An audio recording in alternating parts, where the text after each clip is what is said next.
Hello everyone, नमस्कार सबैजनालाई and welcome to my channels MLX dark vitals. र आजको हट टपिक चाहिँ के छ भन्दाखेरि बढ्दो health crisis in Kathmandu valley. र यसको मेन रिजन भनेको चाहिँ एयर पोल्युसन हो, जसले गर्दाखेरि चाहिँ रेस्पिरेटरी डिजिज इलनेसहरू चाहिँ तीव्र रूपमा बढिरहेका छन्। र डाक्टरको भनाइ पनि के छ भन्दाखेरि यसलाई बेलैमा समयमै समस्याको समाधान निकाल्न सकिएन, भेट्न खोज्न सकिएन भने तपाईँले भविष्यमा चाहिँ ठुलो विकराल रूप लिनेछ भन्ने कुराहरू चाहिँ उहाँको भनाइ छ। र त्यसै गरी भनेको चाहिँ Shukraraj tropical and infection disease हस्पिटलले चाहिँ के भन्छ भन्दाखेरि 1000जना बिरामी चाहिँ ओपिडीमा आउनुहुन्छ। त्यसमध्ये मोस्ट अफ द पेसेन्ट भनेको चाहिँ रेस्पिरेटरी समस्याहरू लिएर हैन र ब्रिदिङ समस्याहरू लिएर आउनुहुन्छ, जसमध्ये कतिलाई चाहिँ आइसियु केयरहरू चाहिने, अक्सिजनहरू चाहिने त्यो अवस्था छ। र त्यसै गरी भनेको ह्याम्स हस्पिटलले चाहिँ के भन्छ भन्दाखेरि 2/3 अफ पेसेन्ट भनेको 3जना बिरामी आउनुभयो भने त्यसमध्ये 2जना बिरामी चाहिँ तपाईँको रेस्पिरेटरी समस्या, जसमा चाहिँ भनेको निमोनियाहरू भयो, आस्थमाहरू भयो, र अर्को भनेको चाहिँ लङ टर्म तपाईँको लामो समयदेखि खोकिराख्ने बिरामीहरू चाहिँ आइराख्नु भएको अवस्था छ। र यसको मेन कारण भनेको चाहिँ हामीले लिने सास, द एयर वी ब्रेथ है।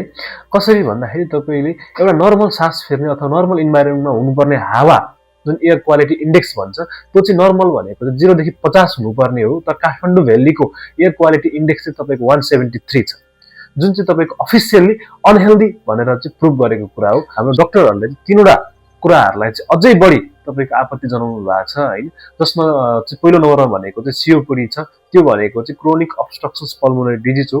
यसलाई हामी तपाईँको दम भनेर पनि चिन्न सक्छौँ र बिस्तारै मार्ने रोग अथवा साइलेन्ट किलर डिजिज भनेर पनि चिन्न सकिन्छ। किनभने यसले सुरुमा चाहिँ तपाईँको त्यस्तो धेरै इम्प्याक्ट नगर्ने, तर पछि लामो समय पछाडि चाहिँ हाम्रो फोक्सोहरूलाई गहिरो असर पुर्याउने भएको कारणले गर्दाखेरि यसलाई चाहिँ हामी साइलेन्ट किलर भनेर पनि चिन्दछौँ।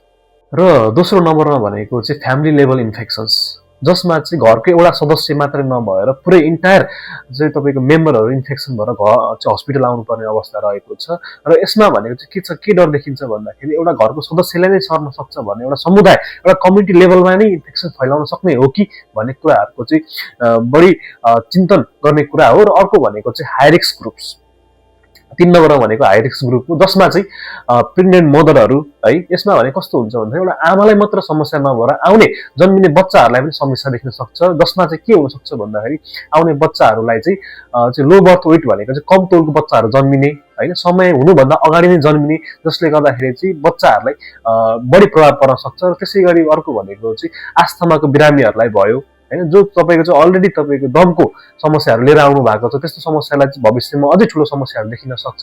त्यसै गरी अर्को भनेको चाहिँ बुढा मान्छेहरूलाई भयो, जसको चाहिँ इम्युनिटी लेभल कम भइसकेको हुन्छ, र बच्चाहरूमा पनि भयो। त्यस्तो चाहिँ भनरेबल एज ग्रुपका मान्छेहरूलाई चाहिँ अझै बढी समस्या देखिन सक्छ कि भन्ने कुराहरूमा चाहिँ डाक्टरहरू बढी चिन्तित हुनुहुन्छ।